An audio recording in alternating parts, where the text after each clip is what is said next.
Wewe upo tayari kumpokea Chama? Sisi tutampa nauli ya kurudi Zambia. Kwa nini? Tunampa nauli ya rudi Zambia kalime. Unasema kuna pengo lake lilozibika pale? Pengo gani? Pengo la Chama bado lipo. Liko wapi? Unasema bado lipo pale. Liko wapi nikuulize wewe mwandishi, liko wapi? Nafasi ya Aua ile kama bado. Sasa nani zaidi ya Aua na Chama? Nani zaidi? Hebu nijibu. Wanasema ukiangalia wewe nijibu kwanza. Nani zaidi ya Aua na Chama? Wanasema Chama alikuwa ni hatari kweli. Anaeleweka. Tumchukue Chama yule wa Simba au tumchukue Chama yule? Chama huyo wa utopolo.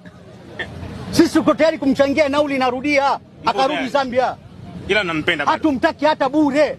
Hatumtaki. Sema mnavutiwa naye. Hatuvutiwi. Kisha kwa mzee yule. Kabisa faza. Kabisa. Jana hatumtaki kwanza. Lakini unaambia yule pale ndo ameleta mabadiliko ndani ya Simba. Mabadiliko gani kaleta? Huyo ushindi Mimi nakubali hilo, nakubali kwamba kweli Chama wakati alikuwa Simba kwenye kiwango chake ametufanyia mengi, tunamshukuru. Hiyo tunamshukuru, lakini sio kwa sasa hivi. Kwa sasa hivi hatumtaki, na nasikia anapigia simu sana viongozi wetu, anataka arudi. Yaani asithubutu, anajisumbua. Sisi tuko tayari hata wanachama kumpa nauli arudi kule kwao Zambia. Kwa nini sasa mumpe kama wakati nyinyi mumtaki kabisa kumsikia?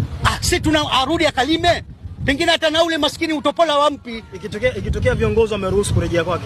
Hatukubaliani na hilo sisi. Na viongozi wetu waledi hawezi kukubali wakati walishamwacha.